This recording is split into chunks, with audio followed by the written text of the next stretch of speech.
네, 늘 그렇듯 인사는 공손하게 송공손 배꼽 인사. 안녕하세요. 안녕하세요.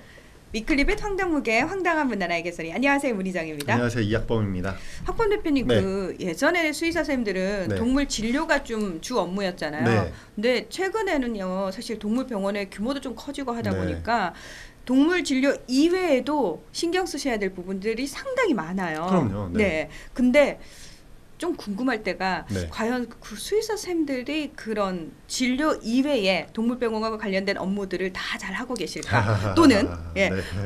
법에서 왜 규정하고 있는 부분들을 네. 특히 이제 동물병원과 관련해서요, 예, 잘 잘 지키고 계실까? 음. 왜냐하면은 이거 몰라서 못 지키고 몰라서 위반하고 있는 상황도 상당히 많겠구나라는 생각이 들거든요. 맞아요. 상당히 많고 뭐 최근에 동물병원 관련돼서 이 비윤리적인 동물 진료 이런 문제가 이슈가 된 적이 있잖아요. 네. 거기서도 이제 점검을 해보니까 걸리는 게 많은 거죠. 뭐 이런 부분들이 사실 있습니다. 근데 이제 수의사 네. 선생님들한테 몰랐다고. 네, 그렇죠. 네. 그리고 지금 많은 수의사분들 중에 그 중에서 가장 많이 실수하고 모르고 안 지키는 부분이 사실은 이 마약류 관리에 대한 부분들이거든요. 네, 아, 마약류. 동물병원에서도 마약류를 취급을 하나요? 네, 일단 마약류라는 게 말이 생소하실 수가 있어요. 네. 마약이면 마약이지 마약류가 뭐냐 했더니 마약류는 크게 세 가지를 묶어서 다 마약류라고 통칭을 하는 겁니다. 마약, 흔히 말하는 그냥 마약. 뭐 여기 합성 마약도 있고요. 아니면은 뭐 천연 마약도 있고요. 그다음에 향정약품이라고 들어보셨죠? 네. 향정신성 의약품. 그리고 거기에 대마까지 세 가지를 묶어서 이제 마약류라고 하는데요. 사실상 대부분의 동물병원에서 이 마약류를 사용하고 있어요. 수술할 때 마취제를 쓰던 그렇겠다. 아니면 이 진통제로 사용하던. 네. 아니 그러면은 사실 그 부분과 관련해서는 네. 사실 특별한 주의가 필요한데 그렇죠. 수의사 선생님도 뭐 다 알고 계시는 거 맞나요? 어느 정도는 알고 계실 수 있지만요. 네. 놓치고 계신 부분도 있을 거예요. 예를 들면은 뭐 향정신성 의약품을 이중금고에 보관해야 된다라든지 아니면 사용 기록을 잘 수기로 작성해서 이걸 2년간 보관해야 된다라든지 이런 건 기본적으로 잘 알고 계실 텐데요. 네. 뭐 이런 부분을 놓치고 있을 수도 있어요. 뭐 가장 많이 실수하시는 게 이제 잔류 사용하고 남은 것도 이거 다 폐기 처리하고 이거를 보고를 해야 되거든요. 보건소에 이런 부분 놓치시는 부분도 있을 것 같고, 그다음에 이 보관하고 있는 시설 있잖아요. 네. 이 저장 시설을 일주일에 한 번씩 점검을 하고 그걸 기록해가지고 이걸 비치를 해놔야 되거든요. 점검부를. 아, 특별히 어떤 네. 일이 있지 않더라도 않더라도. 꼬박꼬박. 그렇죠. 그러니까 이 시설이 잘 관리가 되고 있는지 시설에 대한 점검을 일주일에 한 번씩 하셔야 되는데 이걸 아마 거의 안 하고 계실 거예요. 근데 이런 예. 부분들에 대한 단속이 예전에는 솔직하게 말하면 동물병원에 대한 단속은 거의 없었어요. 어떤 민원이 들어가지 않으면. 근데 요즘에 그 지자체 이 마약류 담당자들 얘기를 들어보니까 동물병원이 많이 늘어나고 있기 때문에 점점 단속을 늘릴 계획이라고 하거든요. 아니 근데 네. 사실 이런 마약류 관련해서 제일 먼저 떠오르는 게 이제 프로포폴 같은 경우에는 사람 네. 병원에서 워낙 좀 문제들이 많이 문제가 됐잖아요. 많았죠. 예. 네. 근데 지금까지는 동물병원과 관련해서는 저희가 그런 소식을 들어본 적이 없는 것 같아요. 네, 뭐 연예인분들 사건들이 있었고요. 네. 뭐 대형병원 간호조무사가 뭐 쓰다가 죽은 일도 있었고요. 여러 가지 일이 있는데요.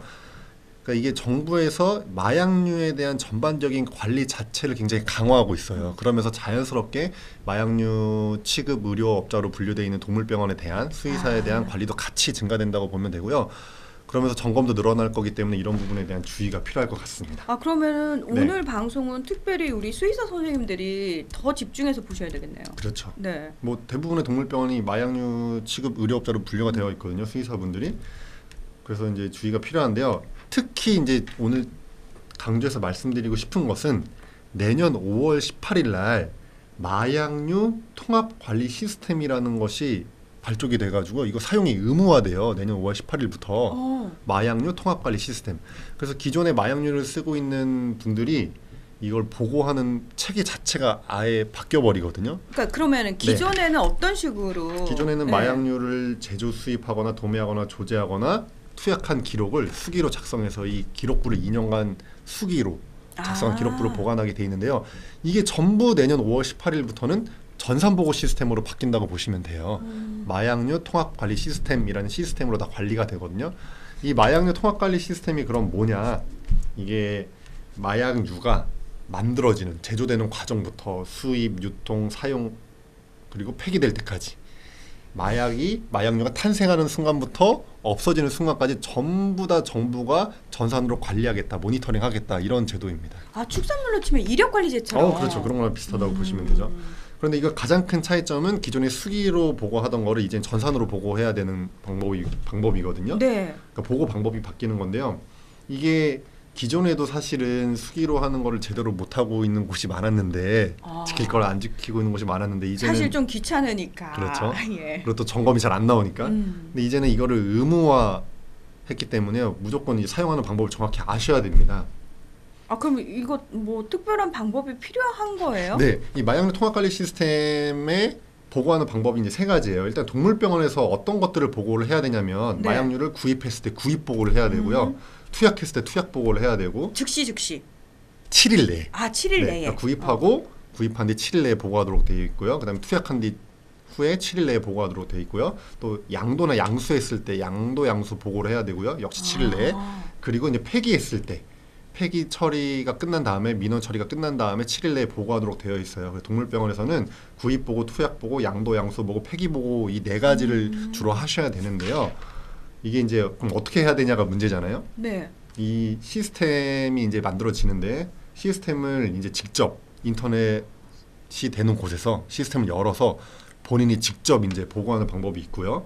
그다음에 이거를 그때그때마다 보고하는 게 힘들잖아요. 그래서 어차피 7일 내에 하면 되기 때문에 기록을 어느 정도 엑셀 파일로 쭉 기록을 해놨다가 기간이 지나지 않을 때 이 엑셀 파일 자체를 업로드를 하면은 그런 보고가 되도록 하는 시스템이 또 성립이 되어 있어요. 네. 근데 이거 두 가지 다 어쨌든 직접 해야 되기 때문에 귀찮잖아요. 그래서 조금 그런 부분이 세 있어요. 가지 네. 세 번째 방법이 이제 가장 많이 사용할 방법인데요.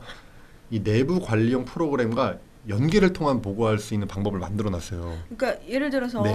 우리가 이제 동물 진료를 하면서 사실 네. 차트 기입을 하시잖아요, 이제 선생님들이. 전자 차트를 쓰시잖아요. 네. EMR이라고 하는 이 전자 차트와 이 마약류 통합관리 시스템이 연동이 돼가지고 내가 이 전자 차트에다가 마약류 구입한 거, 마약류 쓴 거를 기록을 하면 이게 자동으로 이 통합관리 시스템에 보고가 되도록 하는 방안을 지금 정부에서 구축하고 있거든요. 아, 요게 제일 쉽네요. 제일 쉽죠. 네. 근데 사실 정부에서도 이 방법을 가장 권장을 하고 있어요. 그래서 지금 정부에서 동물병원 전자 차트 회사들과 지금 설명회를 갖고 이 연동할 수 있는 방법을 개발하고 있거든요.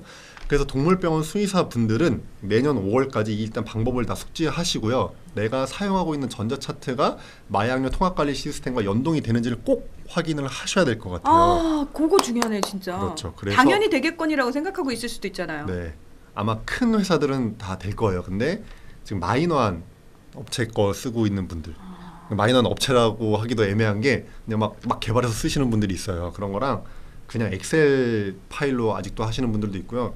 이런 걸 전혀 사용하지 않고 전자차트 안 쓰시고 그냥 아직도 수기로 하시는 분들이 있거든요. 이런 분들은 본인이 직접 이제 보고를 해야 될 수도 있기 때문에요. 이 시스템 사용 방법을 꼭 숙지를 하셔야 될 것 같아요. 근데 다행스러운 것은 이 정부에서 내년 5월 시행까지 이거에 대한 교육 설명회를 계속 개최할 계획을 갖고 있고요. 그다음에 직접 이제 그 사용 관리 방법에 대한 책자를 만들어서 배포할 계획도 갖고 있고요. 그리고 올해 12월로 예정이 되어 있는데 12월부터 이 시스템을 먼저 오픈을 해서요. 누구든지 먼저 들어와서 좀 써볼 수 있게 연습해볼 수 있게 한다고 하니까요. 그런 부분을 좀 기억하셔가지고 꼭 이 보고 방법을 숙지하셔야 될 것 같습니다.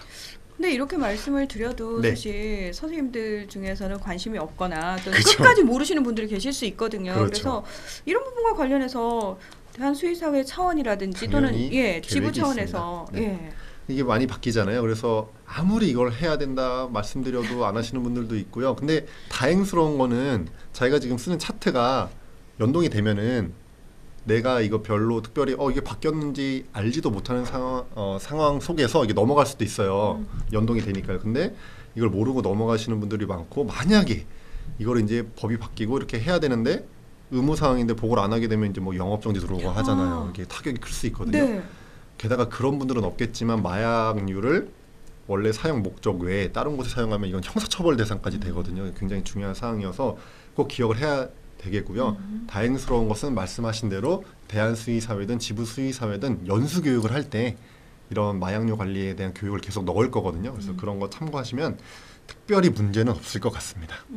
그리고 지금 사실 조금 이 부분과 관련해서 네. 동물병원에서 지금 상황에서도 계산해야 될 부분들이 좀 있지 않나? 그렇죠. 그러니까 오늘 이 방송을 하는 이유는 네. 내년 5월에 마약류 통합관리 시스템이 이제 의무 시행된다. 그래서 여러분 미리 준비가 필요하다. 한번 알아두시라라고 말씀드리는 것도 있지만 이 지금 동물병원에 대한 어떤 윤리의식이나 이 관리 소홀에 대한 지적이 계속 이어지고 있잖아요. 그래서 정부도 대대적으로 동물병원 점검도 하는 이유가 그런 거거든요.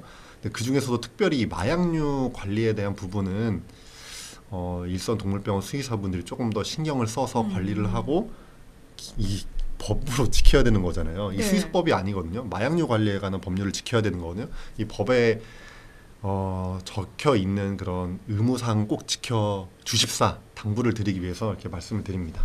근데 사실 그 일상적으로 진료 행위가 이루어지는 과정에서 필요한 물품들이기 네. 때문에 소홀해지기 가장 쉬운 부분이고 네. 나뿐만 아니라 그냥 대체로 그런 추세니까 네. 하고 넘어가는 경우가 워낙 네, 많거든요. 그러면 안 됩니다. 네. 네, 저희가 이렇게 몇 개월이나 남았음에도 불구하고 벌써부터 말씀을 드린 이유가 선생님들 자체적으로 준비를 하셔야 되는 부분들이 네. 있기 때문이거든요. 예, 이런 부분 가지고 또 동물병원이 또 문제가 돼서 뉴스에 한 면을 장식하면 안 되잖아요. 그러니까요. 네. 진짜 그런 일이 이제, 없기를 이젠 바라면서. 그만. 네. 자, 위클립의 탕당무게 오늘은 여기서 마무리하겠습니다. 함께해 주셔서 고맙습니다. 감사합니다.